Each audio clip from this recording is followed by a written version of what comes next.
Chapter 11. The Dakota Sundance might vary in minor details from band to band, but in essentials it was all the same. In purpose, in mood, in character. And in importance it was rated higher than any other ceremonial. For there was brought together into one great religious event the fulfillment of all the vows that men in their distress had made during their preceding year. There also the cooperative prayers for the tribe's well-being were offered in tears. Time was, so the ancient ones said, when each man fulfilled his pledge to the Great Spirit singingly, fasting and weeping and singing, and sometimes even scarifying himself, out alone on some distant peak. He did this praying solitarily. But long before Waterlily's time, the Sundance had become an organized complex, made up of many small rites and elements accompanying the actual dancing while gazing at the sun. Rainbow's party were about to witness the Sundance as Pawnee's people staged it. And now, some days after the arrival of the Omahas and of tribes coming in groups from many places far and near, they were ordered to move to the site that had been selected for the main ceremony. The traditional specification was observed: a virgin spot apart, unpolluted by humankind. No sooner had the crier completed his round, telling the people to get ready, than teepees began to come down, and in an unbelievably short while the move began. The destination was not far. It could have been easily reached without the necessity of stopping to rest on the way.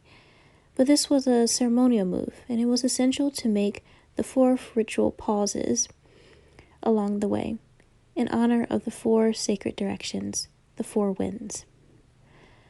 At the new site, the people placed their teepees in one vast circle that embraced host and visitors together as one.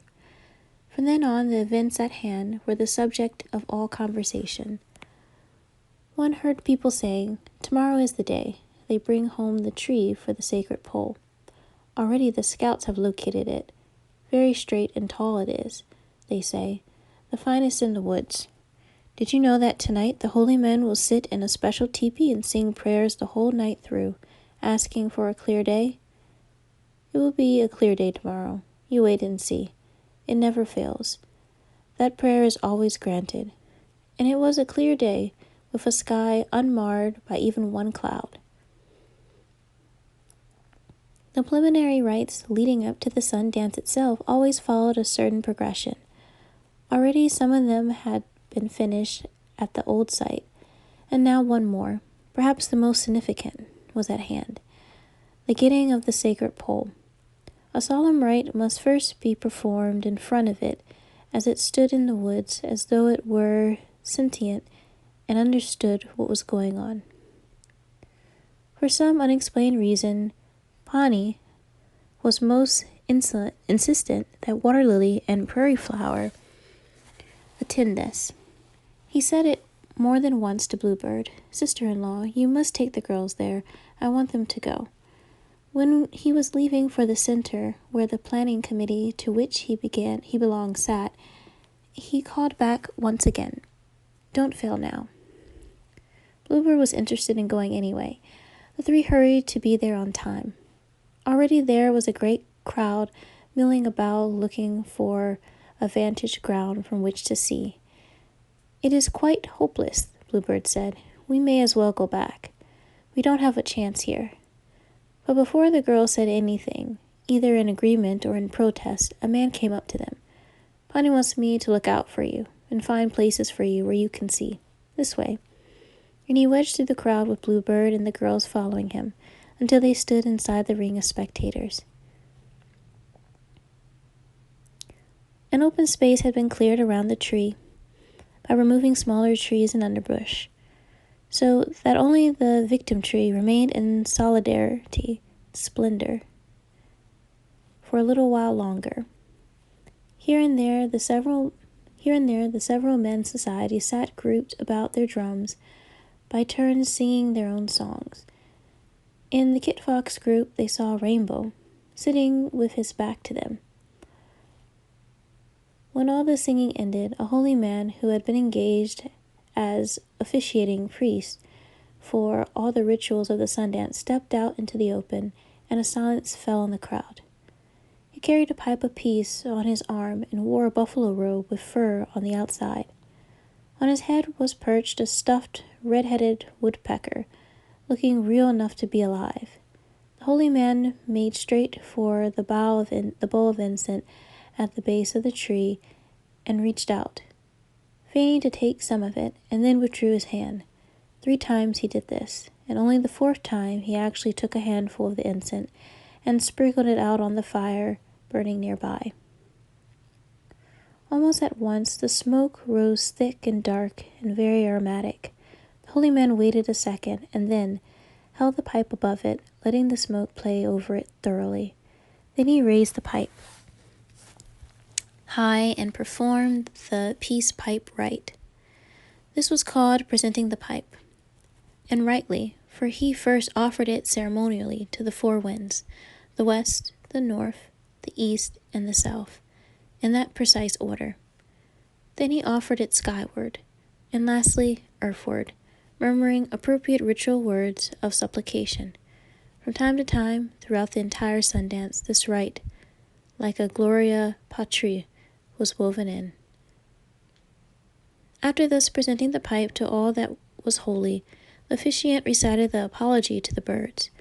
It was a tremendous thing to dare to take another's home, just as it was a serious thing to cut down a kingly tree. This rite was in recognition of that fact, and a justification.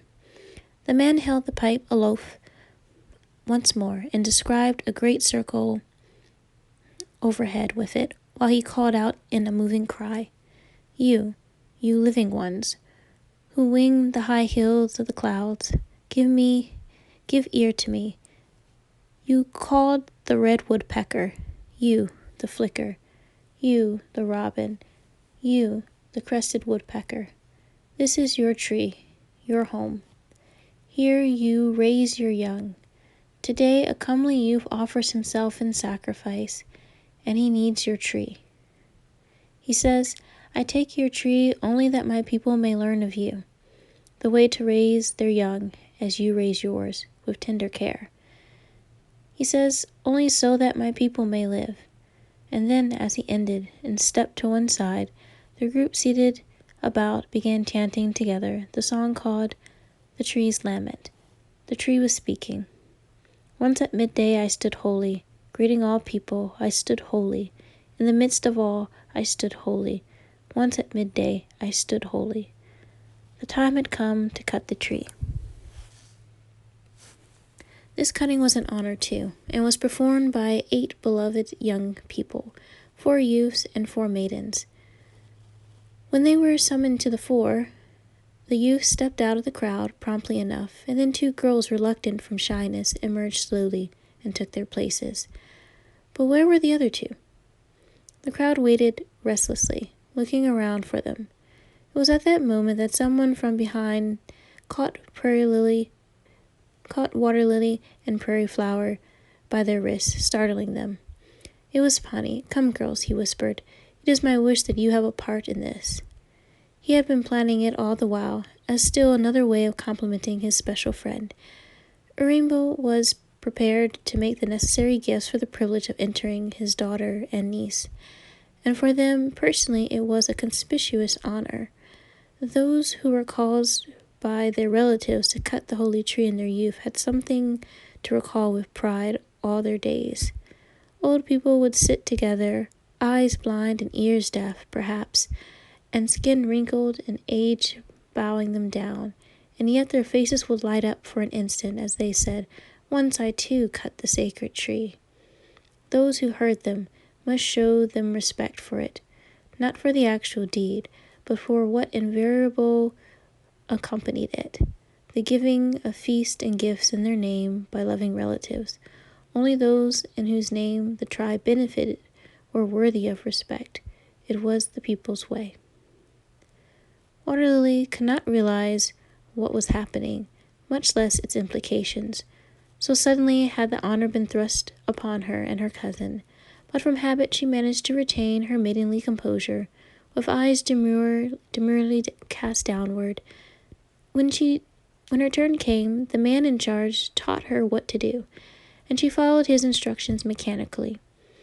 She made as though to strike the tree once, twice, 3 times, but did not touch it, with the light axe put into her hand. Only the 4th did she actually strike. All 8 beloveds did the same, hardly denting the bark, for this was a token. Afterward, strong men with sharp axes quickly felled the tree, but it was not permitted to touch the ground. 10 men in pairs stood ready to catch it on the cross poles they held between them. And so they bore it homeward, reverently, as though carrying a bier.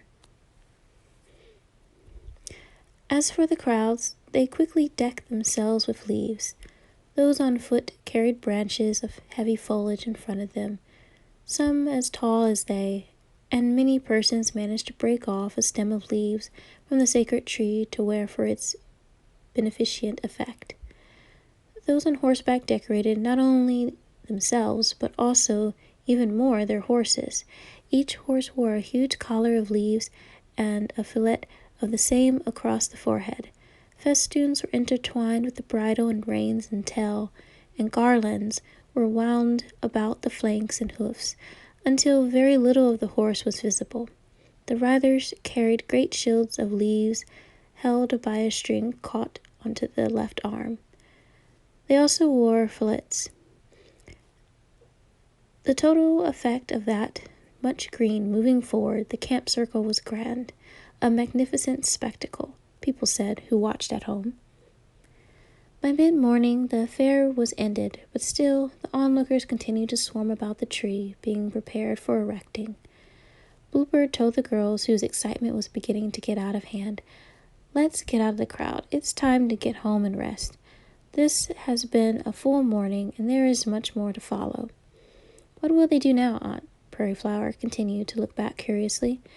"The usual thing. They will put up the tree and then quickly build the Sundance Lodge around it and the screen at the honor place, just as at home. You have both seen it before." "It will be bigger, Mother, much bigger," Waterlily insisted. "I heard one man telling another, never was there a Sundance so great as this going to be. I am told there will be as many as 6 or 7 groups of dancers this time, from the many people who have come, as well as our own people here, so I know it will be bigger." "I expect so, but it will be the same, except for size," Bluebird assured them.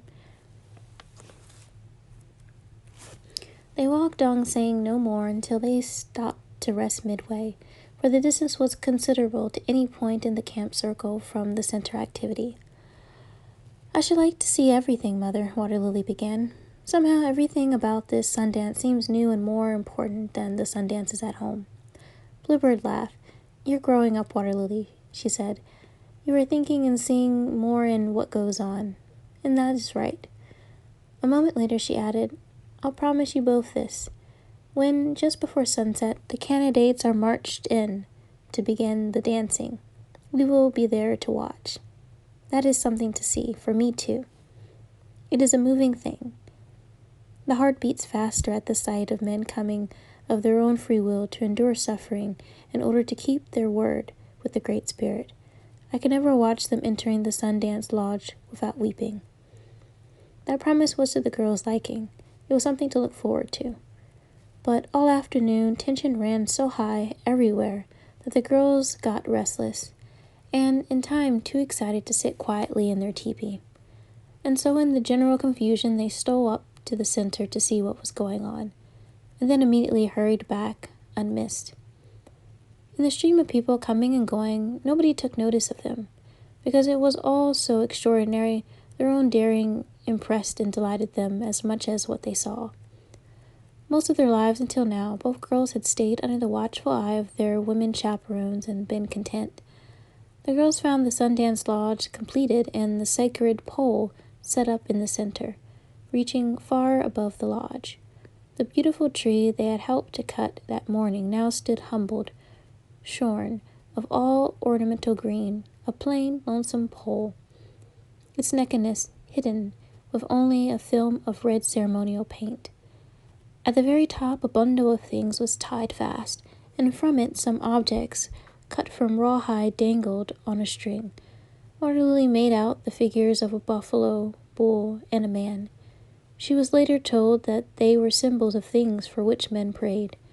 To those who yearn for outstanding military success and glory, the man figure meant an enemy worst. To those who would be exceptional hunters, the buffalo figure meant food and plenty for them to bring to their people. The Sundance Lodge, so called, was not an enclosure, but a great circular arbor, supported by posts in a rude colonnade. This was for the onlookers, who would overcrowd it, some sitting out in front and some standing behind them. The broad, open central area was for dancing and for incidental activities. At the base of the pole was the sacred object, a bull skull. Opposite the entrance into this area, corresponding to the honor place of a teepee, there were stalls for dancers to rest in, and behind them was a screen of willows interlaced tightly. Thus all who had a part in the Sundance would be exposed to the sun. Only the spectators enjoyed a measure of comfort in the shade. Men were putting on the finishing touches, otherwise the dancing space was empty. At last the time was at hand. All preliminary rites had been carefully finished, and everything was in readiness. Already a crowd was there, and from everywhere more and more people, including Bluebird and the girls, hurried to the scene. Shortly before sunset, all eyes were on several distinct teepees set in a row within the circle of teepees. They were the places of preparation for the different groups of dancers. Any moment now, the dancers would be emerging to line up and approach in single file towards their place of suffering, accompanied by their mentors, one for each group. At this moment, a lone man, the officiating priest, who was to direct this particular Sundance, who had painted and dedicated the sacred pole and the bull skull, who had only the morning apologized to the birds at the cutting ceremony, and who would perform all of the remaining rites, that man now entered the dancing space, unattended, and quietly sat down to smoke and meditate. The mentors alone managed the dancers. "Here they come now," was heard on all sides in the waiting crowds. Waterlily and her cousin, with Bluebird, were fortunate enough to be standing very close to the entrance, where the men must pass directly in front of them. "This is about the best place," Bluebird said. "We shall see the dancers very near." There were several groups of men from the several camp circles that had come together. They approached with their mentors always alongside their lines, directing them. But even when they were still far away, their voices could be heard in what seemed to be a chant, growing louder as they came nearer. Suddenly, Prairie Flower whispered to Bluebird in surprise, "Aunt, it sounds as though they are crying. Imagine men crying." "Oh, but they are," Bluebird whispered back. "This is their ceremonial wailing. They always do it." Each man held a huge spray of broadleaf sage in front of his face and wailed behind it. It sounded tragic, as though they felt genuinely bad, and were not simply doing it out of formality, as part of the ritual. All of the men were dressed alike, with no attempt at adornment, for they were concerned only with praying intensely, and not with their appearance. Some were further concerned with the prospect of undergoing physical torture by their own volition, according to their particular vows. From the waist up, they were naked. Their legs, too, were bare. Only their feet were clothed in moccasins. But those were not neatly tied about the ankles, as was becoming and proper. The wearers simply stood in them. About the loins they wore 2 very white and pliable deerskins, hitched to a belt, and allowed to hang loosely, like 2 separate pieces of skin, one in front and one behind, and overlaid down the hips. The skins were left intact, not trimmed square, with the result that they hung unevenly down the knees. Each man wore a strip of rabbit skin around wrists and ankles, and a rawhide disc the size of a newborn baby's head, suspended about the neck by a thong so that it rested over the heart. The disc was painted with blue earth and notched around the rim. A single downy feather, pure white, dangled from its center. Each dancer also wore a wreath of sage about the head, and 4 highly decorated sticks were pinned into his hair, one straight up, one down, and the other 2 horizontal, like the arms of a cross, and this was in deference to the 4 sacred directions. Waterlily counted the men as they passed her, 40 in all, excluding the mentors, 40 men who in some desperate hour had cried out for supernatural aid. If you help me, I will dance for you while gazing at the sun, or I will hang by my living flesh from the sacred pole, or you shall have so many pieces of my body for a sacrifice. Such were some of the vows about to be fulfilled. Because the men were dressed uniformly, and their faces were hidden behind the sprays of sage, it was impossible to distinguish one from another, but at least one could tell which were pledged to hang, for they brought their own ropes of braided thong, painted white and carried in a coiled loop, suspended from the left arm. There was so much to see at once that before Waterlily realized it, the various groups had been arranged in lines facing the sun, now low in the west, and the singers had arrived and were seated around their drums, their fancy drumsticks poised for the first beat. They immediately began to beat time softly. Then suddenly they began to sing, and at the same instant they beat loudly and decisively on the drum. With the very first beat, as the dancing began, each dancer inserted a sun dance whistle between his lips and blew in sharp, shrill staccatos. The whistles were made from the bone of an eagle's wing, and whatever their individual ornamentation, one thing was the same on all of them. A beautiful downy plume, pure white, was attached to the outer end. The plume moved in rhythm with the drum beats. With each expulsion of breath, the plumes flew straight out, and with each slight intake they fell. 40 plumes from 40 mouths, operating in relentless unison, were a fascination to watch. Meanwhile, the sun had set imperceptibly, and twilight was deepening. Then it was night. But the moon, full as always for the Sundance, cast an eerie glow that threw everything below into full shadow. The dancing, so begun, continued at the same pace, the throbbing drum, the incessant whistling, and the singing of the musicians, all night long, and so it would continue, with hardly a break, until the ceremony was completed. Bluebird was all too aware that under cover of night, many young men were out for a lark, and she must keep an eagle eye on the girls. While 2 youths came and stood very near, she thought it was time to leave. "It is getting late now. We must go home," she said. "Tomorrow you may watch as much as you like." "May we come by ourselves?" Prairie Flower asked. "Yes, as long as it is daylight you may." With the prospect, the girls left willingly enough. It had been quite a day, and they were tired. On the way home, Prairie Flower talked eagerly of many things, but Waterlily was strangely silent as she turned over a problem in her mind. Finally she said, "Mother, when we stood there in the dark, I heard 2 young women arguing whether or not to take water to one of the dancers tonight. Isn't that against the rules?" Bluebird admitted that it was. But sometimes an engaged girl thinks she cannot bear it for her sweetheart to suffer so much, especially if he has undergone torture, and feels she must get a little water to him at any cost. It is rather early to think of that yet, though.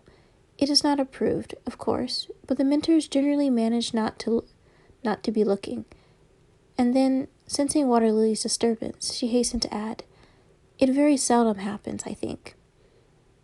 "Oh, but that spoils it for me," Waterlily said. "I like to think the dancers keep all the rules. What's the use of rules, then?" "It spoils it for me, too, cousin," Prairie Flower said. And they talked of it further. The idealistic young girls, a bit disillusioned, the mother more tolerant, as they went home to bed. Several times throughout the next day, the girls went to look on and then returned, and each time the scene changed somewhat, for more elements were introduced as they fell due. People came and went constantly, and at night those with young children were obligated to remain home. But the dance went right on, nor did it want for spectators at any time. The ever-changing crowd watched and assisted with their presence. They spoke only when necessary, and then in hushed tones and briefly. Joking and laughter were entirely displaced with reverence, for this was a prayer. At the evening meal, as the two friends sat talking, Pani spoke thus.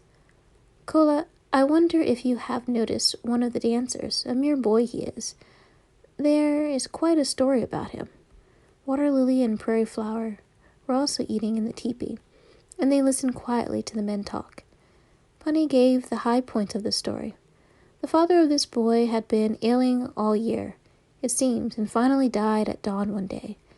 Thereupon the boy ran away to the hills and prayed and wailed all day. "Great Spirit, you alone have the power to give my father back to me. Give him back, and you shall have 100 pieces of my living flesh." At sundown, he returned home and found his father just come back to life. And so, because he bargained with the Great Spirit for what he wanted most, his father's life, he is now here to pay that he vow. Sometime today, I understand he is to give 100 pieces of flesh for a sacrifice. The two men agreed that the boy's vow had been a reckless one, the vow of impetuous youth. A maturer man, Rainbow said, would first consider, even in his despair, whether he would be able to keep his promise to the fool. "Such a vow," Pani observed, "is not unheard of, certainly.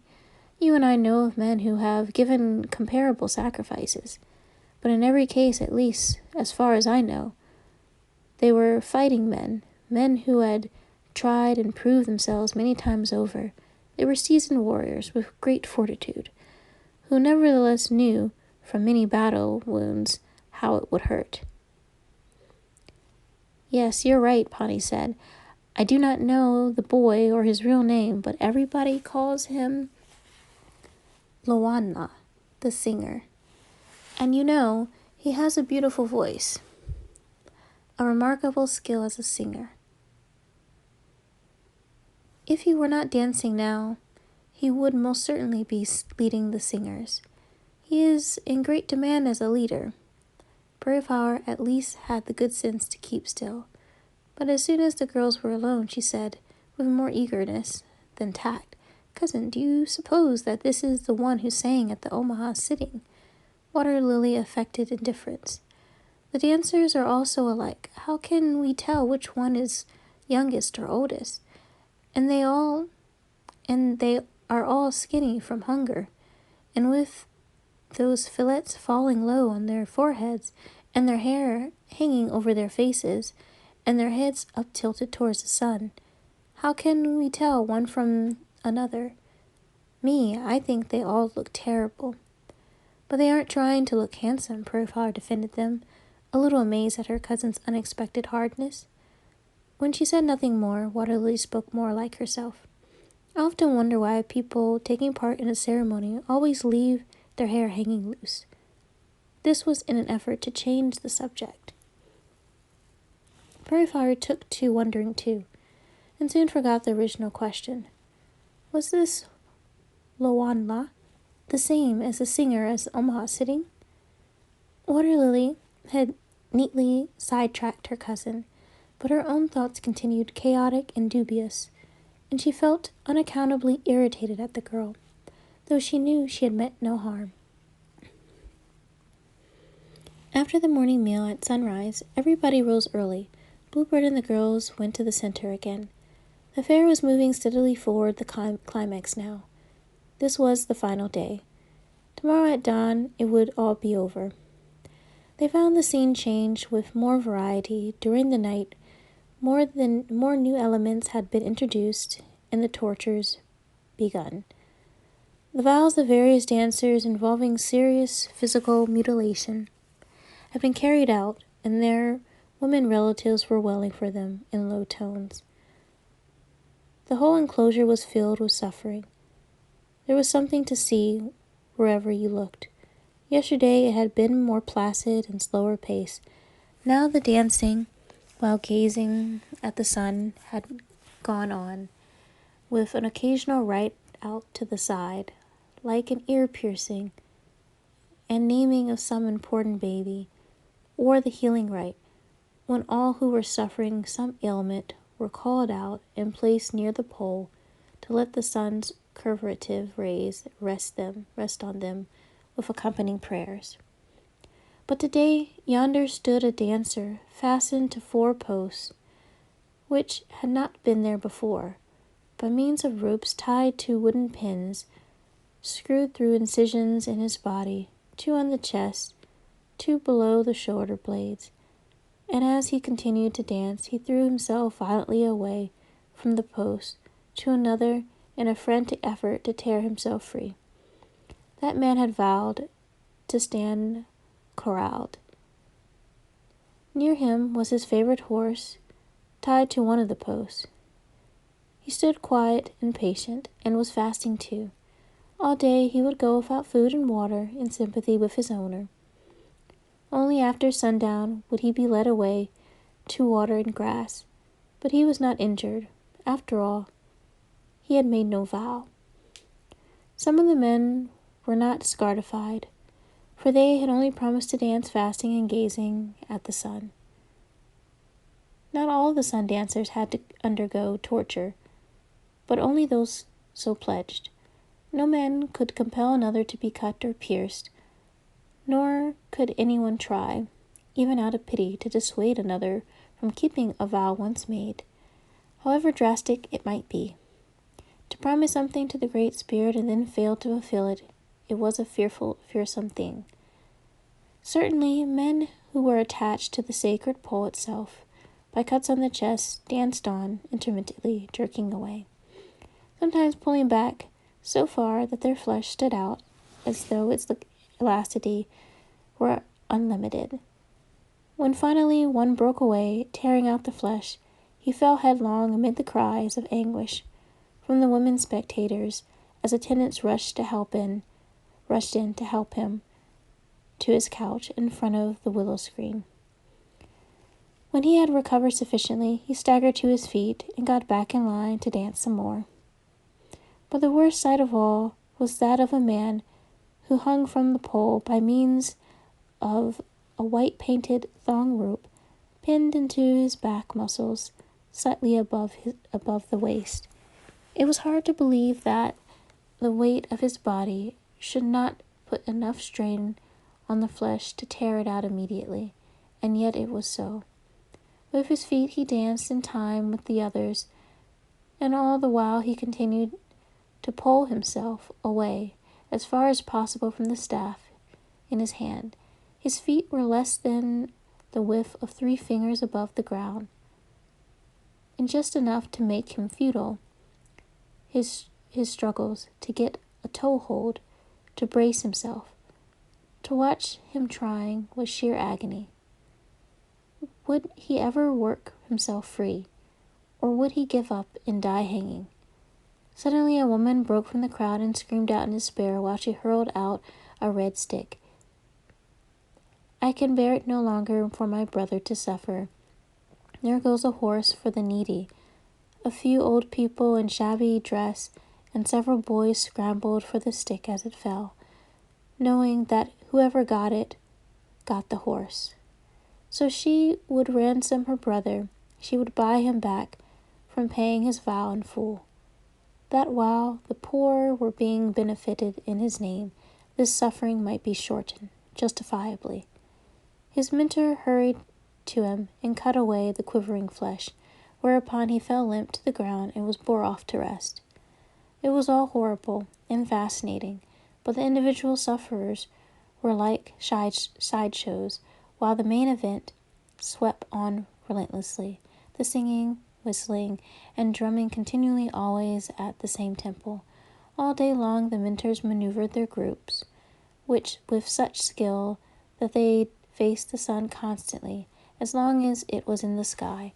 At sunrise they faced east, at sundown west, having swung around with a movement so smooth that the spectators were unaware of it. The Sundance priest, as intercessor, stayed within the enclosure all the time, but he had nothing to do with the dancers or the sufferers. Unnoticed and free, he moved about quietly. Sometimes you realized that he was sitting near the painted buffalo skull, and another time at the base of the sacred pole, or off to one side, always alone, speaking to no one. He smoked his pipe now and then in meditation, but his presence was essential. It validated the religious rites. His time to pontificate would mark the climax and the close. It was mid-afternoon when, in a scene more dramatic and unusual than the others, the youthful Loanla made his sacrifice. Pitying his tender age, the mentors had agreed to postpone his ordeal until the last, so that afterward he would not have to dance so long. An elderly man walked into the dancing group and tapped the youth on the shoulder from behind and led him away. There, in the open space between the pole and the entrance, he made him sit down. Then he began to speak. Few could catch the import of his words against the singing, but everyone knew that he was giving his credentials in the customary way. He was no doubt saying, in effect, I should not presume to cut the living flesh of another man. I should not feel myself fit to have a part in so great an offering, but that I myself know what it is. On my body I carry 100 scars. Such a statement was a prerequisite in such instances. Never was it allowed for one who had not himself endured hardship to require it of another. The old man rubbed cold water over Luana's shoulders and down his arms. Then, using a strong cactus spike, he pricked the skin and pulled it out, while with the sharp knife he quickly snipped off a tiny piece and laid it on the hide, spread out to receive it. Starting near the neck and alternating from one side to the other, he made a line of cuts along the shoulders.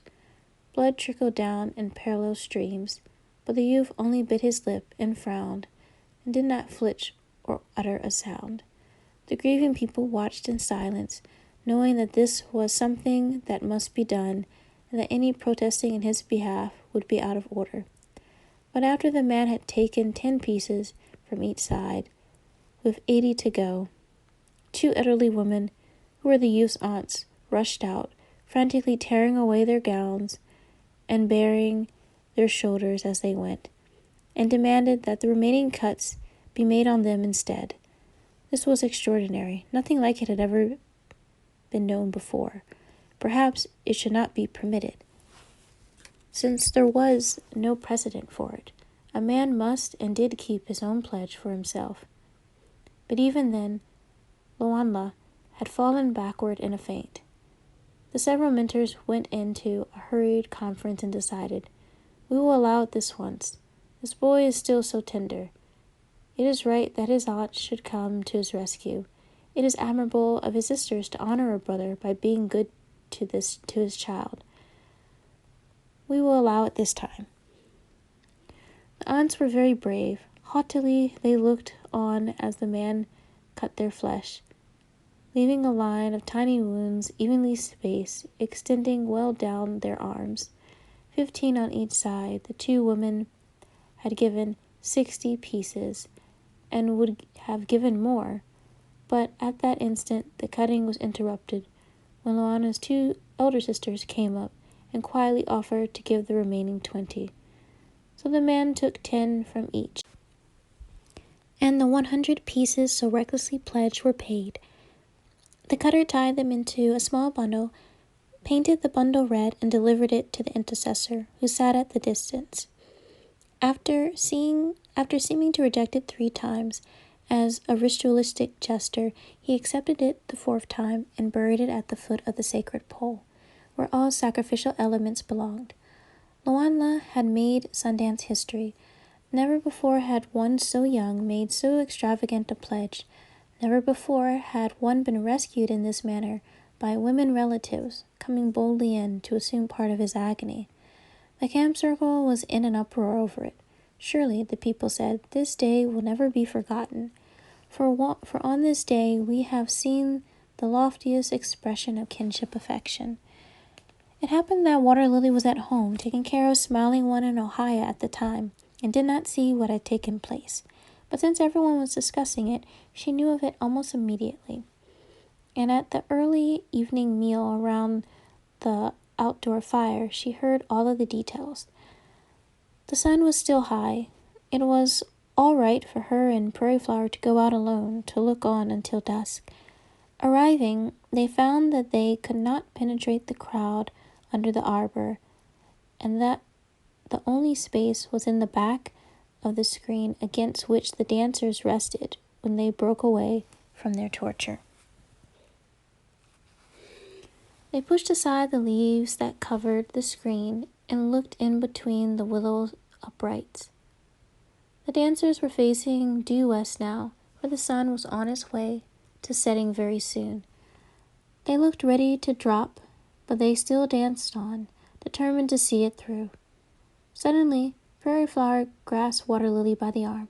"Look there, cousin," she said very excitedly. "Isn't that the young man everyone is talking about?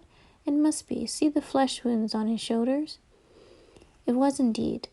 Watching him dancing, the girls were choked up with both pity and admiration. "Isn't he wonderful?" they asked each other. "Think how much he must love his father, else he would not have vowed a vow too big for him, forgetting himself. How reckless, how daring." His appearance shocked them. Could this be that carefree and personable singer at the Omaha sitting only a few days ago? Surely he knew what was ahead. Even then, yet how cool he had been as he led the singers, even exchanging jokes with them. And now look at him, so gaunt and weary. It was plain he had not eaten for days. Everyone knew that the candidates for the Sundance fasted a good while, even before the actual dancing, 5 or 6 or maybe 10 days. How hungry he must be now, Prairie Flower cried.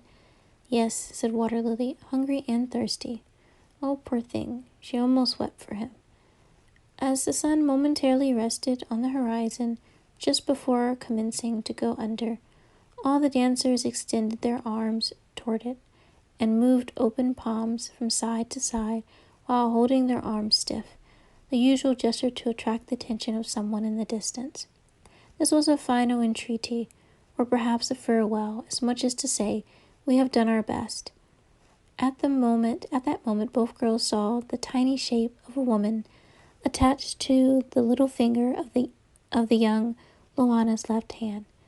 Some of the other dancers had similar tokens of rawhide representing their private desires. It could be that Luanla had been imploring for the recovery of some sick woman relative, a sister, say, and then again, it might be that he was praying for a charm to capture an elusive girl. Men prayed for all manner of things in their hearts. The girls said nothing of the figurine, each hoping the other had not seen it. And for a while they stood there, whispering of this and that. Though nothing interested them in the least, they tried to be very casual as they looked over the scene. Suddenly, the whole exciting affair went dead. "Let's go now, while it is still light," Waterlily suggested. On the way, she confessed, "I'm tired of visiting. I hope we go home right after this is over." "Me too," her cousin agreed. and added tactlessly, "Sometimes I wish I hadn't come. And when I ache to see my mother, I'll be glad when we start back." Then she remembered she had come on Waterlily's invitation, had honestly enjoyed everything. So she hastened to add, "But I am glad I came. We have seen so many things to tell about. I think the best part was our visit to the stockade where the American soldiers live." "What did you like best?" For Pawnee had taken the two girls to visit the trading post and watch the soldiers drill on horseback. The tour had been full of surprises. As they neared their teepee, Waterlily remarked, "I am tired of the Sundance and the crowds. After all, we are young yet. It is the old people who think so highly of it. I'll be glad to stay home tonight." "Me too." They occupied a teepee with their grandmother and the two children, Smiling One and Ohio. Only Little Chief slept in his parents' teepee and came in occasionally for meals, being gone somewhere with other young men on horseback most of the time. The girls hardly saw him. The children were sound asleep, but Gloku was still out, no doubt sitting in a friend's teepee for a while. She was an insatiable visitor and made friends without trying. The sound of the dancing reached them, and the two girls lay awake listening for a time. The insistent drumming and the endless staccatos of the dancers' whistles were clear enough at night, but the singing was remote. "Just think," Waterlily observed, "even while we sleep and dream, that goes on without stopping." And each whistle means the tired dancers are still blowing, and those white plumes are still shooting out and then falling, as if they were alive. Fairy Flower was not so impressed with the dancers' endurance, being too sleepy to comment. Wouldn't you imagine they'd give up from weariness?" Waterlily asked for a while. "It is because they are praying," Fairy Flower explained, vaguely yawning. A moment later she was asleep. Waterlily lay very still, but wide awake. At last she sat up, and as quietly as possible began putting on the moccasins she had pulled off a short time before, fearful of all the while that her grandmother might return and ask her what she was doing. But there was no sound of her approaching, though the girls strained to hear. She would be coughing a little as she came. She always did from habit. All reasoning stopped for Waterlily. Mechanically she located the tiny tin bucket that Pawnee had brought for her at the trader's because she admired it so much, and now she poured water into it and fitted the lid on tight. She stole outside, holding the bucket under her wrap, and stood studying the stars and the moon absently. There was still time for retreat. She stood immobile, as though her feet were pegged to the ground. It was her grandmother. If her grandmother came now and saw her standing there, she would suppose Waterlily had been waiting for her. But there was no sound of her returning. Waterlily began to walk away from her teepee experimentally, a step or two at a time, and then, first thing she knew, she was running, straight towards the center, unaware of the people who passed her, for many people were about, coming and going. She stopped behind the screen in the rear of the lodge where she and Prairie Flower had watched earlier. Some young women were there waiting. While the dancers came to their sagebrush couches to rest, the women quickly passed small bowls of water to their sweethearts, who as quickly received them, half knowing they would be offered. How skillfully it was done. Waterlily coveted the young woman's coolness. Would that she could be so cool. After sunset, the rest periods allowed by the mentors came at reasonable intervals, though they did not last long. Soon enough the mentors called their men into line again. It seemed as though they had hardly stopped dancing, especially since the singing went on all the time. The young woman left immediately, and Waterlily remained there all alone. And now the dancers were seating themselves again, but in the half-shadow she could hardly tell one from another at first. Compared with the young women who had expertly given a drink to waiting hands, she felt very insignificant and naive, and she felt ashamed too, knowing she had no right to be here. that no one was expecting her. Nevertheless, she crept along the base of the screen, and occasionally pushing the elm leaves apart and peering into the stalls to find the youth named Loanla. If only she could see the marks along his shoulders. If only the drying leaves did not crackle loud as thunder each time she touched them. After nearly 3 days in the hot sun, they had curled around the edges and were brittle. It frightened her so that she had to wait a moment to regain her courage. There, that was he. She was sure of it. The shape and pose of his head was unmistakable. Now was the moment. It was now or not at all. Working the willow upright, wide enough apart with sudden strength in her fragile fingers, she managed to force the little bucket inside. Then, with a stick, she began to push it cautiously along, bit by bit, until it sat almost touching the dancer's left hand, flat on the ground behind him as he braced himself in a sitting position. Suddenly he moved and brought his hand back down again, squarely on the water. But he did not take it. He only stared at it for what seemed ages. Then unexpectedly, and with amazing agility, for one who had known torture that day, he sprang back against the screen and tore away the leaves savagely to see who had brought a secret drink to him. But Waterlily was already running as hard as she could towards her teepee. Her wrap pulled up over her head to hide her face. He could not have pursued her if he would. It was not allowed for a sun dancer to leave the scene on a whim. He must stay and see it to the end. And the screen was too firm for a man to break through, even if it had been allowed. Even so, Waterlily ran every step of the way as though wild beasts were at her heels. Expecting the worst, she stole into her teepee. Miraculously, Global was still out.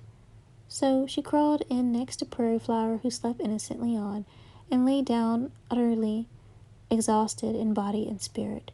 Her heart pounded in her ears and jarred her frame, and even the ground, it seemed. Shortly after, the grandmother came in and prepared her bed. Then, as was her custom, she made a quick bed check, asking, "Is everybody asleep?" The silence she took for an answer and affirmation. Satisfied all was well with her grandchildren, Gloku lay down and was promptly asleep too. Why did I? Oh, why did I? The question repeated itself in Waterlily's mind over and over again. She could not find any answer, but she made a vow. Even if I should live to be a very old woman, never, never will I tell anyone what I did tonight. Never. She felt very bad and was very tired. She was all mixed up inside. Even the terrible pity that drove her to such an astonishing performance was no longer seemed to explain it satisfactorily, and suddenly she felt she never wanted to see that singer Loanla again. It had been a long, full day, confusing and wearying. Gradually, the sense of guilt was overpowered by physical need and sleep, and she slept. Before dawn, everyone was up, hurrying about to be on hand for the closing rite. Lulu woke the girls, and they went drowsily along beside her. "Come, nobody should miss this. Who is old enough to understand?" she told them. But they scarcely heard. The Sundance Lodge stood wilted and silent. A little shabby, like a deserted stage. All movement had ceased. The last relay of singers had withdrawn.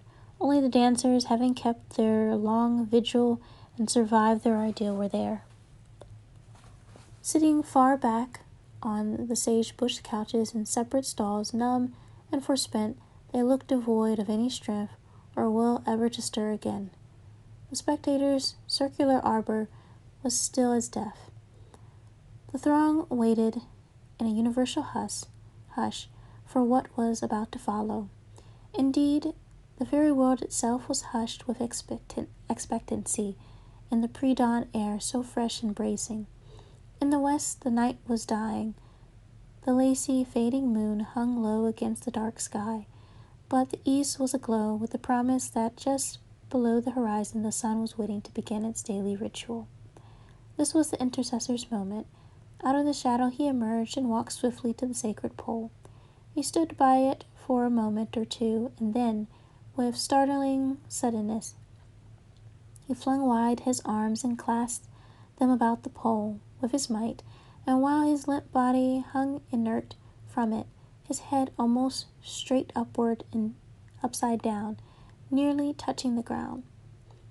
Breaking his many hours of complete silence, he lifted up his voice and wailed as he hung thus. He wailed a great cooperative petition that all the needs and hopes of the people, for which the dancers had paid in full by fasting and vigil, even by physical pain, might be granted. He wailed with an importunity that would not be denied.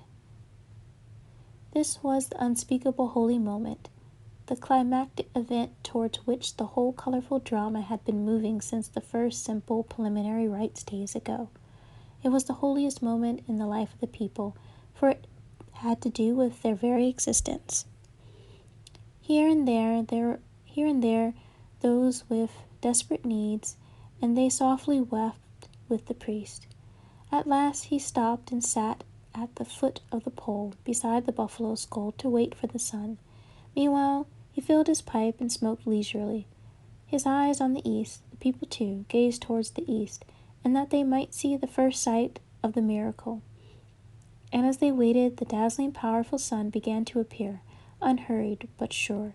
In its own time, instantly, it sought and touched with blessing everyone, young and old, rich and poor alike, wrapping them in a new life and warmth. When it was well up, and not before, the crowd dispersed and began to thin out. Avoiding common talk, the people radiated from the Sundance Lodge towards their own teepees, confident because they had faithfully kept all vows, that for the ensuing year misfortune would skirt their borders. Last to leave were the dancers and their mentors and the priests, each man going alone without ceremony. The lodge, with its sacred pole pointing skyward far above it, would remain until demolished by the elements. None would presume to take the wood for secular use, for it was holy. Everything had been done with impetuous care and order, and especially with one mind and one heart. Therein lay the power of the Dakota Sundance. Surely, surely, now the people will live.